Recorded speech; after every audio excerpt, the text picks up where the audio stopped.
fiber technology can impact the local community because the power of fiber is in its resiliency, reliability, and improved speeds. Ultimately, fiber can enable digital transformation in ways that are more unprecedented than ever before. The need for more data, the need for more speed, the need for reduced latency is not going to diminish. Our customers are going to demand more because that gives them the ability to do more of what they want to do. We limit ourselves before because we can't go somewhere and get something, or we're not able to really communicate or see things come to fruition because there was an obstacle of not being able to move off island. But right now, with our technologies, you can bring any innovative idea, any technology here to Guam through fiber connections and every other service that we provide. We see that every day people are using and interacting with data much more than ever before. We're streaming nonstop. We have more virtual calls. We're putting more and more things on the cloud, and these things aren't stopping. So the beauty of what we have in our fiber product is that we can not only just compete on island, but this actually brings us to a more global playing field where we can understand the benefits of what fiber has, not just locally, but to our peers and colleagues all around the world. In 2023, the company was a victim of a cyber attack, and then shortly after that, we had Typhoon Mawar come in, and 90% of our network was damaged by the typhoon, and so it was a very difficult period for the company. Well, when Typhoon Mawar hit, we saw the devastation, and it was pretty bad, especially in the northeast side of the island. We went through the struggles, but we managed to overcome, do what we can do. Had long, hard hours out there. Everyone was, doing their best. As a team, we gotta, we're like a band of brothers out there. We have to make sure it happens. Cannot fail ourselves. Typhoon Mawar is something that we can't control, right? Natural disasters happen all the time here. Our network suffered loss. We didn't have the infrastructure in place that allowed us to provide our customers with the reliability that we can now provide for them using our fiber optic cables. With our fiber to the home technology, not only are we future-proofing the home for all your internet needs, in the future, we're also hoping that we can provide a faster restoration in the event that natural disasters that are beyond our control happen again. About 10 years ago, the average internet user relied on the internet primarily for browsing the internet. And now we're relying on the internet for much more than that. Symmetrical internet speeds are where both your download and upload speeds are at the same level. As technology evolves, we'll be giving you those symmetrical speeds that can handle the demand of your home and the demand of internet in your home in the future. I foresee fiber internet unlocking many opportunities for Guam. What we're providing is the foundation. Providing that foundation for Guam, we'll be able to focus on all those other opportunities. My name is Peter Toigui. I'm a service tech with DOCOMO.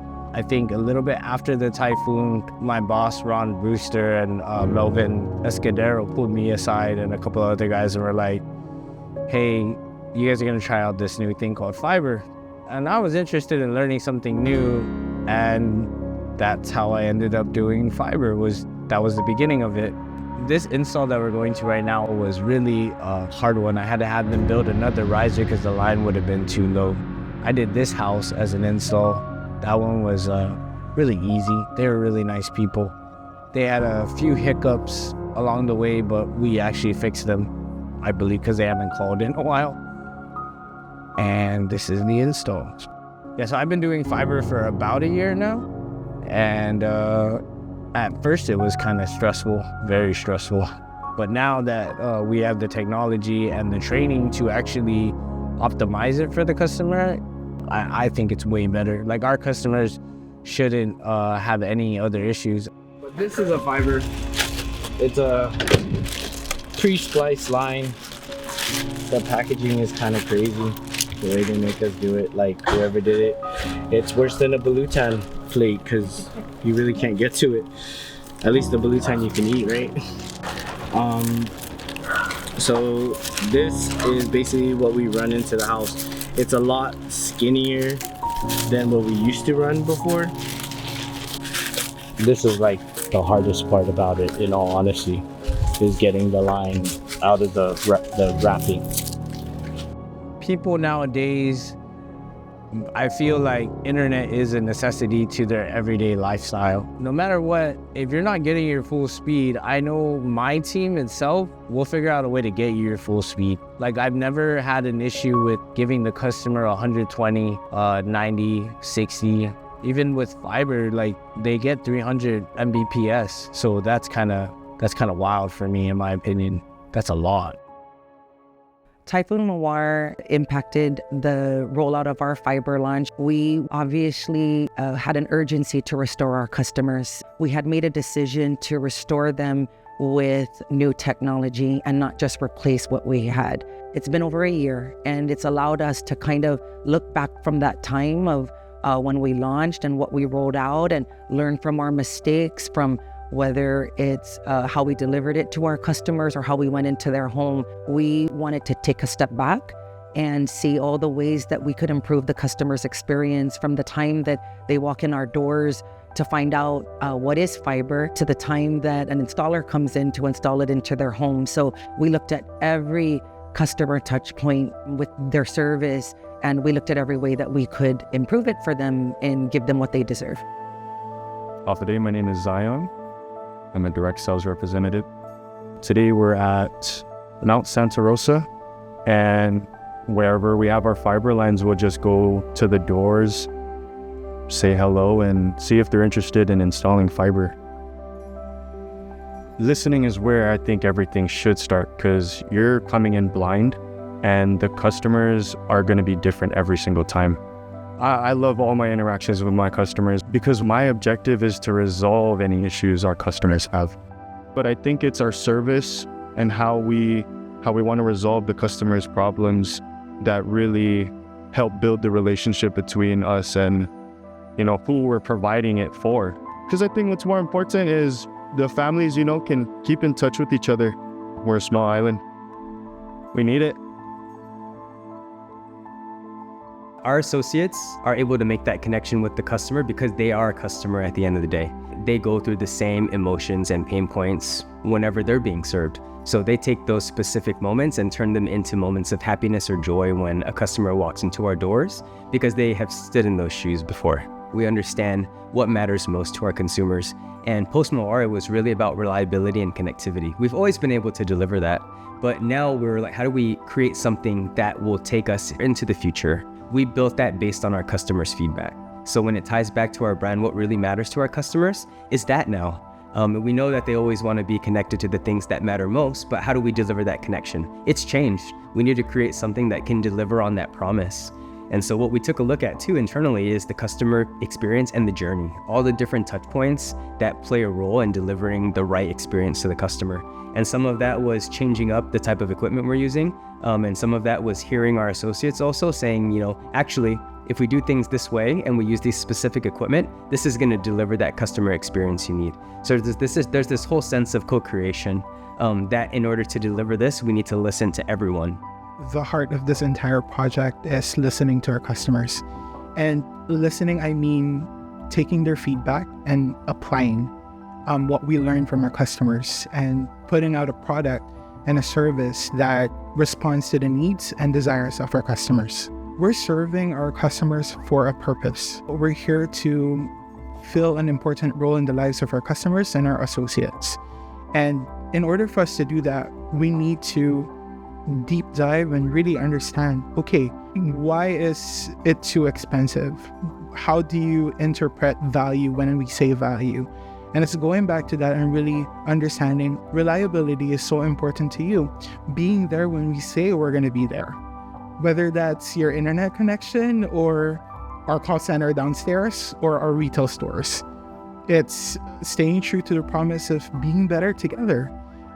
That's why it's so important that we fulfill that promise, and it's not just a bunch of words that's plastered on a wall and we recite every day without really living up to the true meaning of it.